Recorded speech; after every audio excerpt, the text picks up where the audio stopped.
Junior NTR 1983 మే 20న పుట్టారు. అంటే ఈరోజు 35వ ఏట అడుగు పెడుతున్నారు అన్నమాట.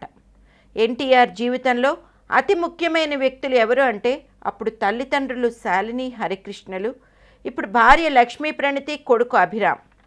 కానీ వాళ్ళతో పాటు చిన్నప్పటి నుంచి అతనికి విశేషమైన వాత్సల్యం ఉన్న వ్యక్తి అతని సోదరి సుహాసిని. ఆమె అభిప్రాయాలకు ఎన్టీఆర్ ఎంత ప్రాధాన్యం ఇస్తారంటే అతను నటించిన ప్రతి సినిమాను రిలీజ్కి ముందే ఆమెకు స్పెషల్ షో వేసి చూపిస్తాడు. ఆమె సినిమా బాగుంది అంటే బాగుంది, లేదంటే లేదు, నిర్మోహమాటంగా చెప్పేస్తారంట. ఇప్పటి వరకు ఆమె అంచనా తప్పు కాలేదంట. ఆమె చెప్పిన అభిప్రాయాన్ని చాలా సీరియస్గా తీసుకుంటారు ఎన్టీఆర్.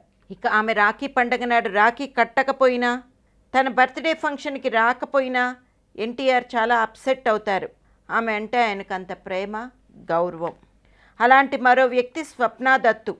సుహాసినిలాగే స్వప్న అన్న ఎన్టీఆర్కి ఎంతో ప్రేమ, అభిమానం. ఇంకా చెప్పాలంటే ఎన్టీఆర్ స్వప్న జీవితంలో అత్యంత ముఖ్యమైన వ్యక్తి. ఎందుకంటే స్వప్న ప్రసాద్ వర్మను ప్రేమించినప్పుడు తండ్రి అశ్విని దత్తు వీళ్ళ ప్రేమను తీవ్రంగా వ్యతిరేకించారు. స్వప్న తన బాధ ఎన్టీఆర్కు చెప్పుకుంటే ఆమె తరఫున అశ్విని దత్తో మాట్లాడి ప్రసాద్ వర్మ మంచి వ్యక్తి అని చెప్పి ఒప్పించి దగ్గర ఉండి స్వప్న ప్రసాదుల వివాహం జరిపించారు ఎన్టీఆర్. అలా వాళ్ళ మధ్య సోదర ప్రేమ చిగురించింది.